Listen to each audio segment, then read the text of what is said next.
एक राजा के 3 प्रश्न। कार्य के लिए महत्वपूर्ण समय कौन सा होता है? सलाह के लिए महत्वपूर्ण लोग कौन कौन हैं? सबसे महत्वपूर्ण कार्य क्या होता है? जय श्री राधे, जय श्री कृष्ण मित्रों। स्वागत है एक बार फिर से आप सभी दर्शकों का हमारे YouTube चैनल। आज की कहानी बहुत ही ज्ञानवर्धक है। अगर कहानी को पूरा सुनोगे तो आपको जरूर कुछ ना कुछ सीखने को मिलेगा। तो आइए कहानी की तरफ ध्यान देते हैं। एक समय की बात है मित्रों, एक राजा था। उसके मन में एक विचार आया। राजा का विचार 3 प्रश्नों से संबंधित था। राजा ऐसे 3 सवालों के जवाब जानना चाहता था जिनको एक आदमी को समझ पाना बहुत मुश्किल था। राजा ने अपने विचार के मुताबिक अपने प्रश्नों का उत्तर जानने के लिए अपने मंत्री और सभापतियों को इकट्ठा किया और उसके पूरे साम्राज्य में घोषणा करवा दी, जो भी इन 3 प्रश्नों के सही उत्तर देगा उसको इनाम दिया जाएगा। राजा के 3 प्रश्न ये थे: कार्य के लिए महत्वपूर्ण समय कौन सा होता है? सलाह के लिए महत्वपूर्ण लोग कौन हैं? सबसे महत्वपूर्ण कार्य क्या है? बहुत सारे बुद्धिमान लोग राजा के सवालों का जवाब देने के लिए आए, लेकिन सभी जवाब अलग अलग थे। पहले प्रश्न के जवाब में कुछ लोगों ने कहा कि सही समय की जानकारी के लिए पहले से ही एक सारणी बना लेनी चाहिए और सारणी के अनुसार ही कार्य करना चाहिए, यानी जो टाइम टेबल बनाया है उसको पूरी तरह से निभाना और मानना चाहिए। इसके हर काम में सही समय पर हो सकता है। और कुछ ने कहा कि किसी भी कार्य को करने के लिए पहले ही निर्णय करना संभव नहीं है, इसलिए हमें अपने आप को बेकार कामों से बचाते हुए वर्तमान में जो हो रहा है उस पर गौर करना चाहिए तथा इस समय जो सबसे जरूरी काम है उसको ही करना चाहिए। बहुत से और लोगों भी वहां पर मौजूद थे। उन्होंने भी जो कुछ भी चल रहा था उनके प्रति राजा कितना भी चौकन्ना हो जाए फिर भी प्रत्येक कार्य के लिए सही वक्त का फैसला करना एक आदमी के लिए नामुमकिन है। इसलिए राजा को चाहिए कि वह एक बुद्धिमान लोग की सलाह के तौर पर एक ली बनाए जो राजा को कार्य करने के लिए उपयुक्त समय का सही सहायता करे। लेकिन कुछ लोगों ने इसके विपक्ष में भी एक तर्क रख दिया और कहा कि कुछ चीज ऐसी भी होती हैं जिनका निर्णय तुरंत लेना होता है और उन्हें शुरू किए जाए या नहीं इसके लिए वह सलाहकार के सामने जाने का इंतजार नहीं कर सकती, अतः इसके लिए पहले से जानकारी होनी चाहिए। कार्यों को करने से क्या होने वाला है और नहीं करने से क्या होने वाला है, और यह सिर्फ जादूगर ही बता सकता है या कोई और व्यक्ति जो भविष्य के बारे में जानता है वो ही बता सकता है। इसलिए सही समय की जानकारी के लिए आप ऐसे ही लोगों से परामर्श लेना चाहिए। कुछ दूसरे लोगों के जवाब में भी सभी लोगों ने अलग अलग तरह के जवाब दिए। कुछ ने कहा कि राजा के लिए सबसे महत्वपूर्ण लोग डॉक्टर होते हैं, जो कुछ ने कहा मंत्री होते हैं, तो कुछ किसी ने सिपाही तो किसी ने पुरोहित बताए। और तीसरे प्रश्न का जवाब लोगों ने इस तरह दिया: संसार में सबसे महत्वपूर्ण कार्य धर्म, पूजा पाठ और दान पुण्य होते हैं, लोगों की सेवा करना होता है। और किसी ने कहा कि युद्ध कौशल और युद्ध लड़ाई कहा, किसी ने ज्ञान विज्ञान कहा। राजा ने सभी के उत्तर सुने, लेकिन सभी के उत्तर अलग अलग होने से राजा भी भ्रमित हो गया और किसी के भी जवाब से सहमत नहीं हुआ। इसलिए राजा ने पुरस्कार भी किसी को नहीं दिया, लेकिन अभी भी राजा अपने प्रश्नों को उत्तर पाना चाहता था। एक सन्यासी था जो किसी जंगल में बहुत समय से रहता था। वह अपनी बुद्धिमानी के लिए दूर दूर तक जाना जाता था।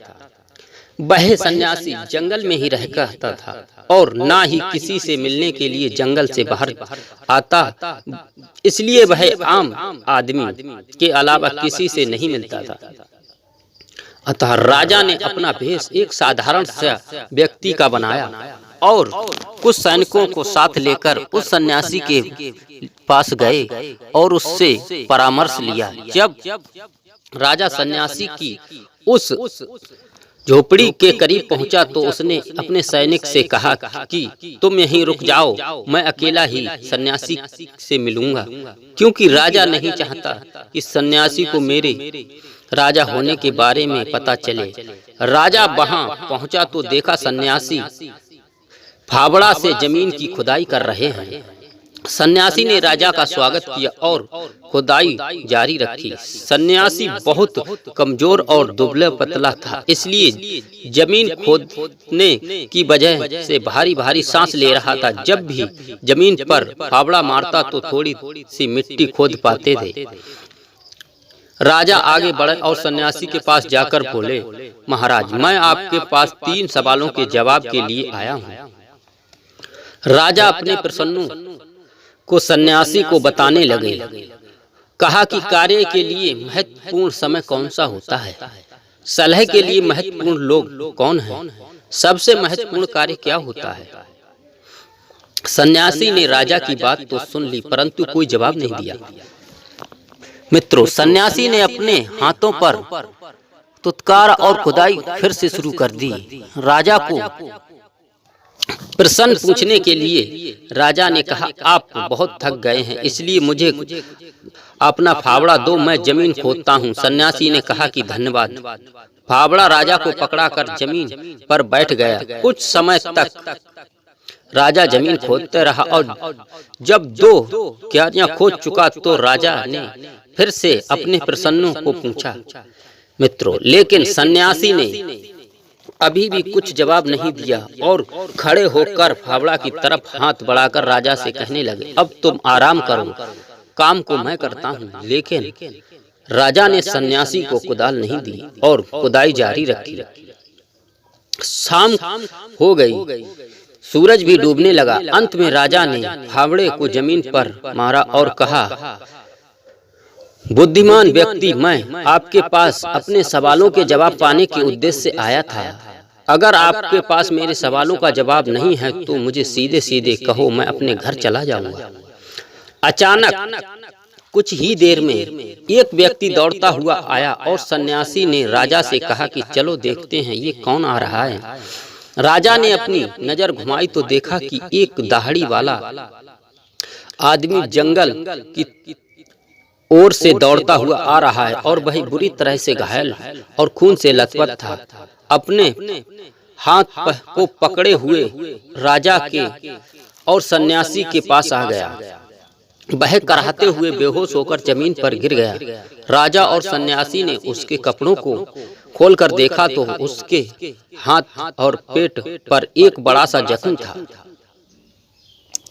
राजा उसे अच्छी तरह से धोया और सन्यासी ने यह लेकर उसकी मरहम पट्टी, लेकिन अभी भी खून बह रहा था। राजा ने फिर से उसकी पट्टी को खोला और दोबारा घाव को धोकर पट्टी की। खून का बहना जब बंद हो गया तो उस आदमी को कुछ ही देर में होश आया और पीने के लिए पानी मांगा।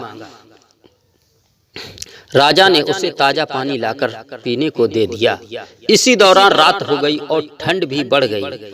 राजा सन्यासी की मदद से उस व्यक्ति की कुटिया के अंदर लाया और उसे बिस्तर पर लेटा दिया।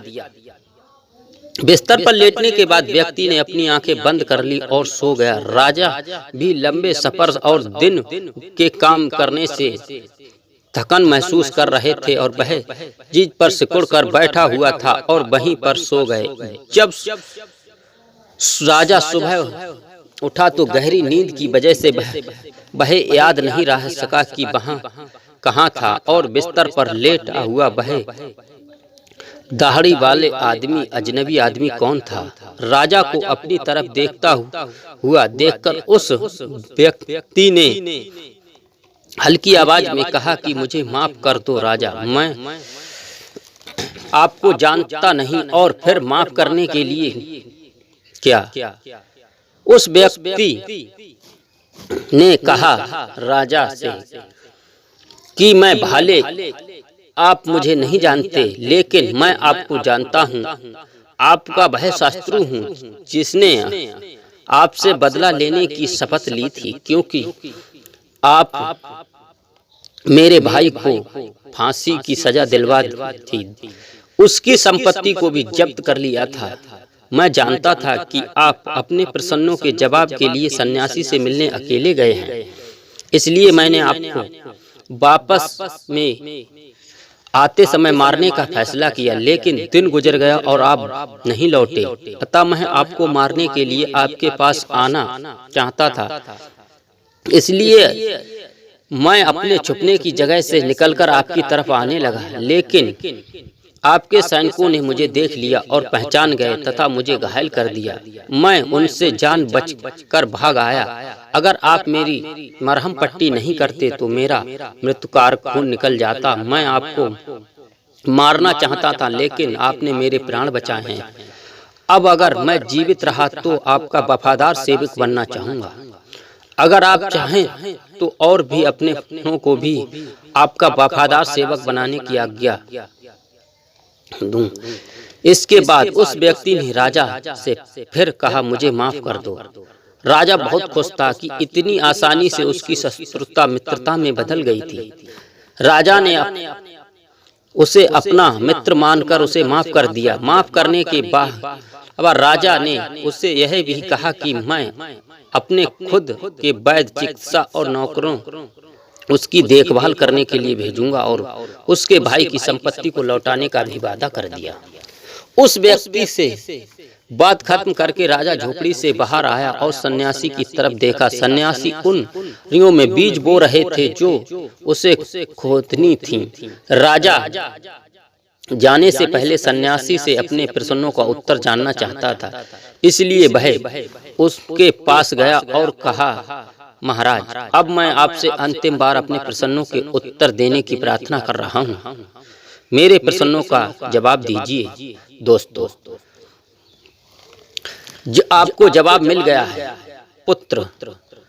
उस सन्यासी ने कहा, कैसे जवाब मिल गया? आपका मतलब क्या है महाराज?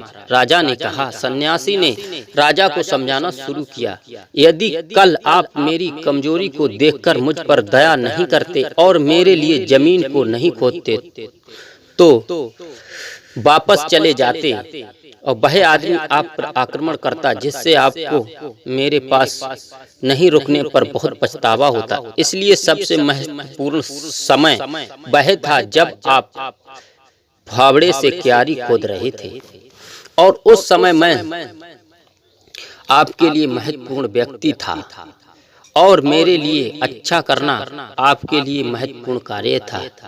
इसी तरह जब वह व्यक्ति हमारे पास दौड़कर आया तो उस समय सबसे महत्वपूर्ण समय था जब आप उसके जख्मों पर पट्टी कर रहे थे, क्योंकि अगर आप उसकी देखरेख नहीं करते तो वह आपसे बिना शत्रुता खत्म किए ही मर जाता। इसलिए वह आपके लिए सबसे महत्वपूर्ण व्यक्ति था, और जो आपने इसके लिए वह उसका सबसे महत्वपूर्ण कार्य था। इसलिए याद रखना कि एक ही समय जो महत्वपूर्ण है अब यह सबसे महत्वपूर्ण समय है, क्योंकि यही वह समय है जब हमारे पास कार्य को करने की ताकत होती है। बाद में तो कुछ भी बदला जा सकता है। बात आती है सबसे महत्वपूर्ण लोगों की, तो यह है जिनके पास आप वर्तमान में मौजूद हैं, यानी वह व्यक्ति जो आपके साथ हैं, आपके लिए आवश्यक है, क्योंकि कोई भी आदमी नहीं जानता कि क्या कभी उसका व्यवहार किसी के साथ कैसा होगा। सबसे महत्वपूर्ण कार्य जो है वह यह है कि उस व्यक्ति के लिए अच्छा करना जो आपके साथ है।